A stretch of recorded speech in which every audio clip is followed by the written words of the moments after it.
La Patagonia es un lugar único en el planeta y un extraordinario laboratorio natural. Así lo confirma la ciencia, que nos da luces sobre la importancia de su biodiversidad, la interfaz mar y tierra y el aporte de las comunidades para enfrentar la actual crisis ambiental.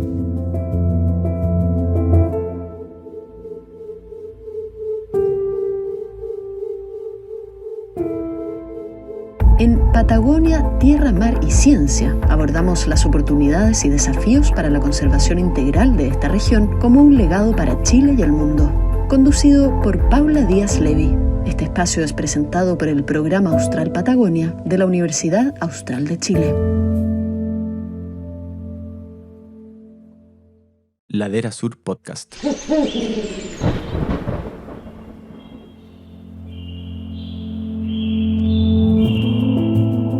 La Patagonia es un lugar único en el planeta y un extraordinario laboratorio natural.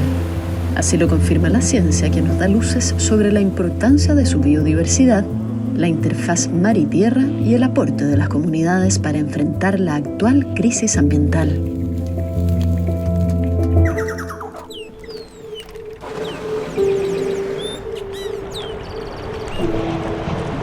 En Patagonia, Tierra, Mar y Ciencia abordamos las oportunidades y desafíos para la conservación integral de esta región como un legado para Chile y el mundo. Conducido por Paula Díaz Levy, este espacio es presentado por el Programa Austral Patagonia de la Universidad Austral de Chile.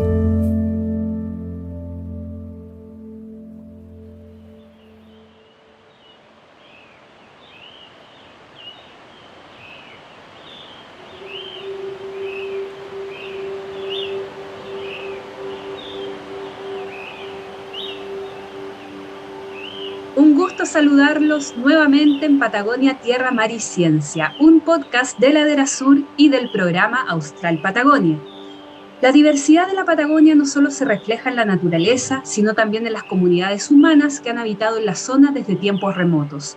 De hecho, los conocimientos y prácticas de pueblos originarios como el mapuche huilliche, cahuéscar y yagán han contribuido de manera importante a la protección de la biodiversidad. Sin embargo, esto y la ocupación ancestral no siempre son considerados en los modelos vigentes de conservación, generando ciertas tensiones y perdiendo la oportunidad de impulsar estrategias respetuosas y colaborativas para resguardar la Patagonia chilena. Para conocer más de este importante tema nos acompaña hoy Ricardo Álvarez, antropólogo y profesor adjunto de la Escuela de Arqueología de la Universidad Austral, quien se ha dedicado a estudiar los archipiélagos australes del país como Cabo de Hornos y Chiloé, principalmente desde la etnografía.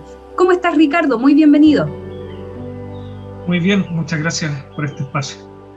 Para partir con un repaso histórico, ¿me podrías contar sobre los pueblos originarios que han habitado en la Patagonia y cuál es su situación en la actualidad? En la Patagonia ha tenido dos grupos grandotes de población indígena. Hay un grupo que uno podría asociar con lo terrestre, mapuche huilliche, tehuelche, boaonikenk, selknam y jauch en Tierra del Fuego. Y por otro lado, grupos canoeros, yaganes en el sur, cahuéscar, que ocupan prácticamente el 50% de la Patagonia, chonos, que desaparecen más o menos a mediados del siglo XIX como una identidad cultural particular. Y los huilliches también ahí de todas maneras imbricados. Los huilliches se interconectan con lo terrestre y con lo marítimo.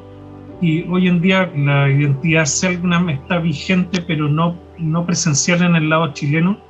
Los oniken, que también están al otro lado, en Argentina. En nuestro territorio tenemos sobre todo yaganes, cahuéscar y huilliche.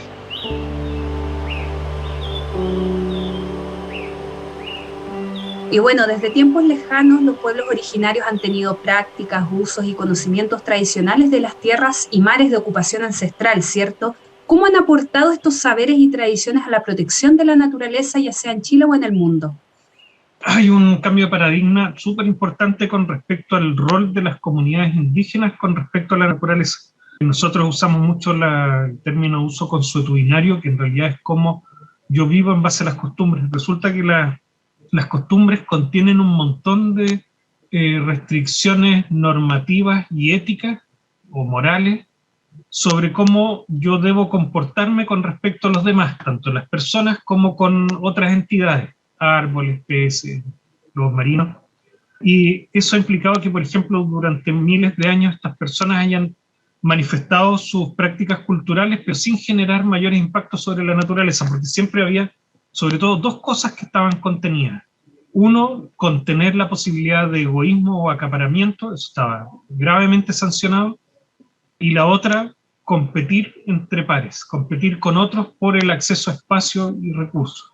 Y eso está presente en todos los mitos de origen de pueblos indígenas, en un montón de narraciones que tienen que ver con el origen de la vida, y eran respetadas hasta hace muy poco, de hecho. Bueno, buena parte de las comunidades indígenas vigentes hoy en día mantienen esos sistemas normativos, éticos, pero también formaban parte del resto de la sociedad, por la Patagonia marítima y terrestre, por todo este proceso de mestizaje, hizo que buena parte de la población, chilotes, patagones, se llevaran también consigo todas esas restricciones.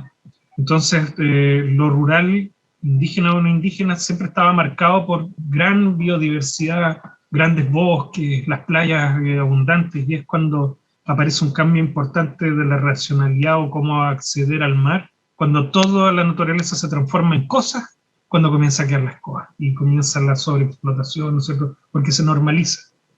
Claro, ese aspecto es súper interesante, Ricardo, porque es cuando se habla, por ejemplo, que ha sido una discusión que se ha dado en la actualidad, de reconocer, por ejemplo, los derechos de la naturaleza. Y muchas veces esto se inspira en estas visiones de la naturaleza como un sujeto y no como un objeto. Y sin embargo, en las sociedades occidentalizadas, tratamos o cosificamos a la naturaleza y la vemos simplemente como un recurso y no como entidades. ¿Qué te parece eso? Sí, mira, hay rasgos en los mitos de origen de las poblaciones indígenas de la Patagonia. Los animales, pero también rocas y montañas, tenían una dimensión dual. Eran montañas, animales, plantas, pero al mismo tiempo en la misma narración uno no se da cuenta y de repente, oye, pero ahora es persona. Y se casa con otro, y van y le establecen un juicio a alguien que transgredió las normas. Siempre son entidades que están vivas, ¿no es cierto? Y con lo que hacen, van transmitiendo entre comillas como esto de qué es lo que debemos y podemos hacer para vivir bien, para vivir mejor. Y estas entidades, como por ejemplo un río o una montaña, efectivamente son sujetos, no todos, pero algunos sí son sujetos, pero es un tema bien complejo lo del sujeto de derechos, porque básicamente el sujeto de derecho, si uno lo mira desde la perspectiva nuestra, la occidental, es un sujeto jurídico que se parece un poco a una empresa, se parece a una figura ficticia, pero dentro de la consideración de las comunidades indígenas en realidad no, pues persona, es gente. A nivel global, esta cosmovisión es súper transversal a todos los continentes. Siempre están presentes los animales y las plantas y las montañas como parte de la vida social de los humanos y de la vida cotidiana. Y en general, a nivel global, yo creo que la palabra que más se usa para referirse a estas entidades es gente.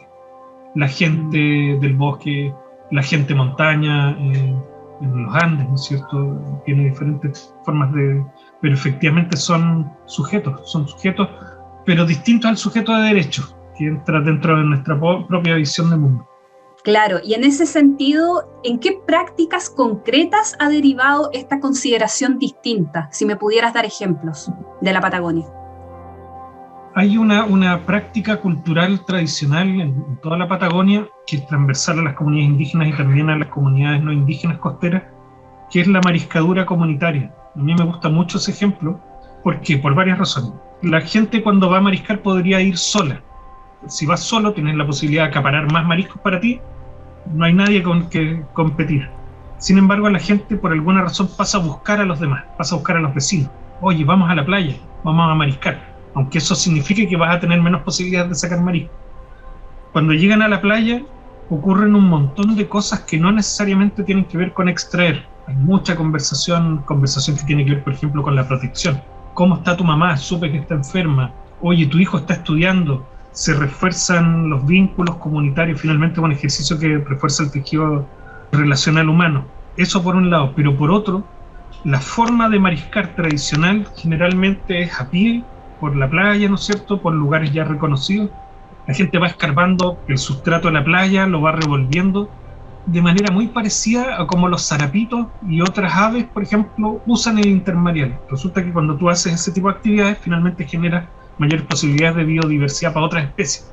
De esta forma, uno usualmente habla, ¿no es cierto?, de los servicios ecosistémicos, cómo la naturaleza provee a los humanos de servicios, pero acá no, pues acá en realidad las prácticas culturales también proveen bienestar en realidad a la naturaleza, así que hay más biodiversidad, por ejemplo, en ese entorno. De esta manera, tanto la práctica cultural de ir a la playa, pero en realidad para reforzar los vínculos humanos, como la misma práctica de recolección que contribuye con otras especies, es un tremendo aporte finalmente para la naturaleza. Por eso se habla de que estos usos consuetudinarios son beneficiosos para la naturaleza porque refuerzan funciones ecosistémicas y ya uno se escapa de esa lógica economicista del servicio ecosistémico como tal, ¿cierto? Se habla de valores relacionales. Y además esta práctica de mariscar ocurre justamente en base a normas. Toda la playa es de todos, nadie puede prohibirle el acceso a otro. No significa que yo voy a ir a saquear, ¿no es cierto? No, pues la idea es que todos tengan las mismas posibilidades de acceso. Y lo último que es súper interesante y donde aparecen las entidades es que, por ejemplo, en algunas playas hay una roca que tiene apellido. Entonces tú te preguntas, ¿pero para qué una roca tiene apellido? Y resulta que entrevistando a todas las familias de todo el lugar, en todas las biografías familiares la roca está presente. De una u otra manera la mencionan. Claro, la roca juega un rol importante porque cuando sube la marea y alcanza cierta altura, todos saben que tienen que dar la vuelta por una puntilla antes que la marea les imposibilite pasar. O sea, es como un hito. Pero el hito ya forma parte de la biografía de la comunidad, por lo tanto, si viniese, no sé, una empresa acuícola y se lleva la roca y la va a usar como un muerto de faena para una infraestructura, la gente va a defender esa roca, porque la roca no es solamente una roca, esa roca forma parte de la biografía del lugar y de las personas y de todo lo que ocurre ahí. Que es como más complejo, mucho hay un entrelazamiento ahí de todos con todos, que es súper vital. Por otro lado, hay un hecho muy interesante que se recoge en el libro sobre conservación de la Patagonia que inspira este podcast, que tiene relación con que algunas áreas protegidas, como parques nacionales o reservas, se sobreponen a tierras o mares de ocupación ancestral, entre otros factores que han generado tensiones. ¿Cuándo los modelos vigentes de conservación han chocado con los derechos de los pueblos originarios? Buena parte de las áreas protegidas de la Patagonia se superponen sobre territorios que las comunidades consideran propios y que son ancestrales, son mucho más antiguos. Hay una racionalidad con respecto a la conservación que heredamos, que considera que los humanos son una amenaza para el medio ambiente. Por lo tanto, para conservar no puedes tener humanos. Además, es una historia mucho más larga, pero durante mucho tiempo las prácticas culturales indígenas se devaluaron como anacrónicas, como arcaicas, como todo lo contrario al desarrollo. ¿Por qué? Sobre todo, yo ya lo mencioné al principio, porque favorecían la distribución equitativa, el acceso equitativo, ¿no es cierto? No competir y no ser egoísta ni acaparar un recurso para uso personal o individual. Por lo tanto, todas estas prácticas había que devaluarlas. Por lo tanto, cuando se instala la idea de conservación, ¿no es cierto?, obviamente se miró a estas poblaciones que vivían en el lugar con ese prejuicio terrible que había sobre ellas y se dijo, no pueden participar de la conservación, ellos no representan lo que creemos que es una conservación, este imaginario, ¿no es cierto?, de los bosques donde nunca había humanos.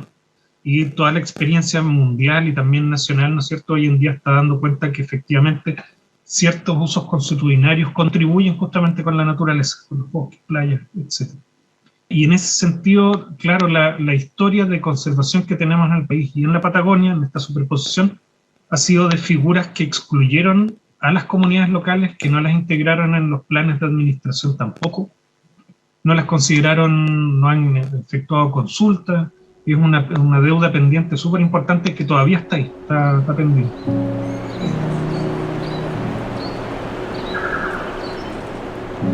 Y algo importante es que de todas maneras la voluntad desde las comunidades en general es a participar, no es una negación o un rechazo. Hace poco conversando, por ejemplo, con comunidades huilliches del archipiélago de la región de Aysén, tanto en el sur como en el norte, las comunidades decían, Nosotros sí queremos participar y tenemos muchas ideas y muchas prácticas culturales que van a reforzar la idea de conservar, por ejemplo, dentro de esta reserva nacional, la reserva Huayteca.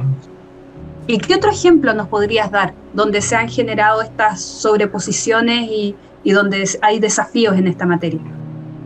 Hay muchos, hartos. Por ejemplo, en Hornopirén, en el Parque Nacional Hornopirén está instalado sobre territorio familiar huilliche. El Parque Nacional Chiloé se implementó, a pesar de saber que era territorio huilliche, que había comunidades ahí, se implementó, ¿no es cierto?, sin participación y bajo la lógica excluyente de que dentro del parque no se pueden realizar prácticas culturales.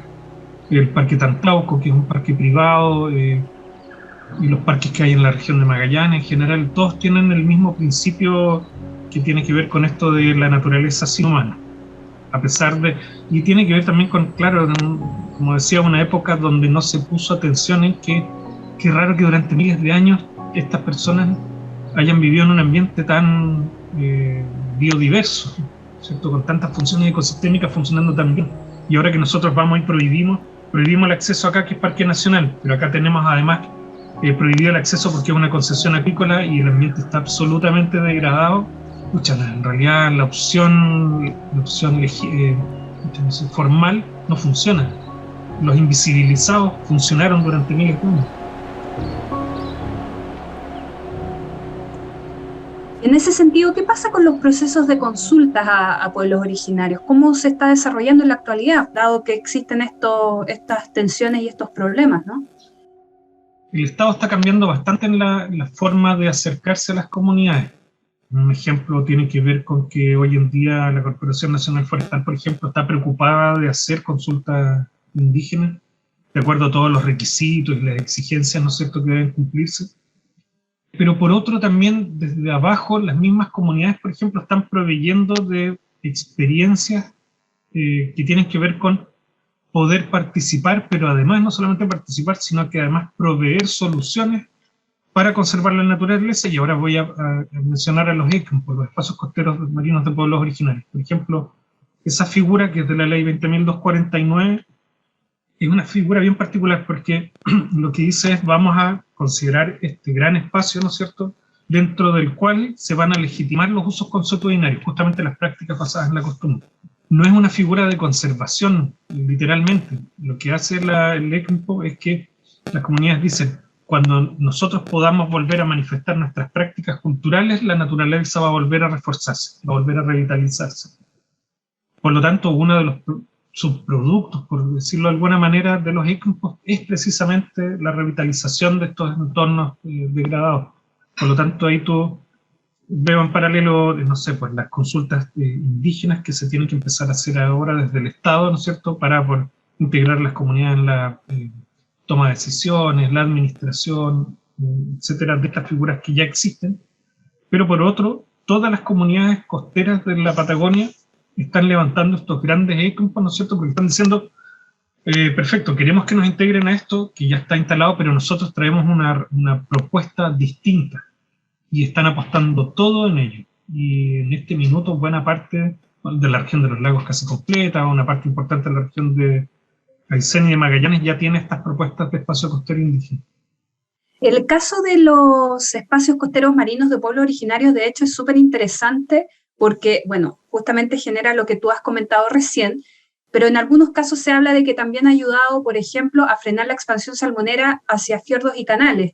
Pero por otro lado, algunos cuestionan de que la aplicación sería lenta y arbitraria de esta herramienta. ¿Cómo lo ves tú, este tipo de avance, en el caso de los espacios costeros marinos de pueblos originarios, o en otro tipo de iniciativas que todavía no se concretan, como las áreas de conservación de pueblos indígenas que han sido incluidas en el proyecto de ley que crea el Servicio de Biodiversidad y Áreas Protegidas, SBAP? ¿Cómo ves estas iniciativas? ¿Crees que es suficiente? ¿Qué se necesita? Hay escenarios emergentes, claro, estos territorios indígenas, los ticas y otros más. Se han creado un montón de marcos de referencia sobre los ECMPO para devaluarlo, así como históricamente se devaluó el modelo de vida indígena. Hoy en día la idea es devaluarlo porque, de nuevo, pone en jaque la naturalización del acaparamiento y la competencia. Y eso implica que, por ejemplo, cuando las comunidades solicitan un ECMPO e ingresa la solicitud, se detienen todas las otras solicitudes que están orientadas hacia el lucro, hacia lo privado. Cuando una comunidad pide, no sé, un espacio, un fiordo, como un espacio costero de pueblos originarios, todo el resto de las solicitudes, concesiones acuícolas, obras industriales, van a quedar pausadas, ¿no es cierto?, hasta que termine el proceso. Ese proceso tarda muchísimo más de lo que debiese demorarse, por temas administrativos, ¿no es cierto? Y hay muchas cosas que las comunidades deben todavía sortear y tienen que ver con la incertidumbre que genera esta forma de abordar el mar de manera tan distinta, cuando las comunidades le dicen a los demás: acá adentro no vamos a competir, acá adentro nadie va a ser dueño de un pedazo pequeñito de mar o de playa, ¿no es cierto?, de un recurso. Y claro, es chocante porque llevamos tanto tiempo bajo la lógica extractiva que todo lo que no suena extractivismo es como: ¿qué está pasando? Esto es muy raro. Y las industrias, ¿no es cierto?, han sido bien duras en precisamente generar incertidumbre, porque les toca algo que les duele, que es la certeza jurídica sobre la propiedad privada de un bien natural en este caso, cuando la propuesta del otro lado lo que está diciendo es todo lo contrario. Entonces, ese es uno de los escenarios de controversias grandes que hay hoy en día en la Patagonia, pero hay ejercicios re interesantes de acercamiento de pescadores artesanales con comunidades indígenas, ECOMPOS, ¿no es cierto?, que han creado mesas de trabajo con todos los actores, con toda la información sobre la mesa para que la decisión sea informada, lo más democrática posible. Entonces hay una forma de empezar a abordar el tema marino que es distinta a como venía siendo hasta ahora, y eso es algo súper positivo.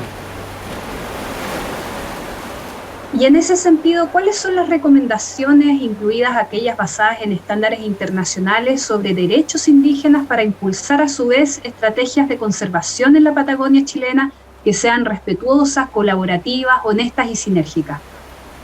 Son hartas, pero por ejemplo, hay algo que tiene que ver con la noción de participación. Nos acostumbramos durante mucho tiempo a que participación era que a uno le pasaran en una reunión una lista de asistencia, la firmaba. Eso no es participación, por eso es firmar una lista de asistencia. Y esto es transversal a todo, toda la estructura nacional. La idea de la participación informada tiene que ver con que para tomar una decisión, primero yo tengo que tener todos los datos de la mejor calidad posible sobre la mesa. Eso en general no ocurre. Generalmente en las mesas de discusión se pasa información parcializada de uno u otro lado. Acá la idea no, si yo quiero tomar una decisión, quiero saber todo lo que está pasando y todo lo que hay. Y lo otro es que tiene que ser vinculante, pues no puede ser que a mí me consultan y todo lo que yo he manifestado finalmente queda solamente en un informe con mi lista de asistencia y lo que ocurrió fue totalmente distinto. Y eso es un tema difícil, porque eso significa cambios estructurales importantes. Yo creo que esas son las dos cosas más importantes. Una es la calidad de la información que se va a usar para la toma de decisión, y lo otro es que mi decisión sea vinculante y genere cambios en eso. Una de las cosas importantes con la consulta indígena es que no significa llegar con un proyecto ya hecho a una comunidad y decirle está de acuerdo o no está de acuerdo. La consulta indígena significa sentarse con la comunidad y con la comunidad construir esa propuesta, ¿cierto? Por eso es una co-construcción de un área de conservación, co-construcción del proyecto de desarrollo. El concepto que es bien choro, que es finalmente el desarrollo promocional, tiene que ver cuando un conjunto de grupos humanos, comunidades, ¿no es cierto?, toman una decisión hacia un horizonte común y todos trabajan mancomunadamente hacia ese horizonte común. Y solo para rescatar, y que tiene que ver con las dimensiones de bienestar. Buena parte de las iniciativas de desarrollo siempre van enfocadas al tema económico, que va a haber mejores sueldos o vamos a explotar más esto. La idea es volver a poner en la palestra dimensiones de bienestar que han sido invisibilizadas, como las señoras que mariscaban. Protección, reconocimiento, libertad, afecto, son un montón de dimensiones de bienestar que son mucho más importantes finalmente para el buen vivir, que solo están enfocados en esta otra lógica.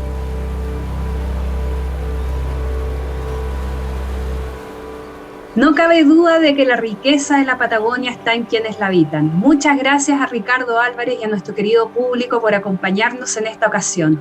Recuerda que puedes encontrar todos los episodios disponibles de Patagonia, Tierra, Mar y Ciencia en Spotify. Próximamente hablaremos sobre lo que falta por proteger en la Patagonia en estos tiempos de crisis ambiental. No se lo pierdan. Hasta luego.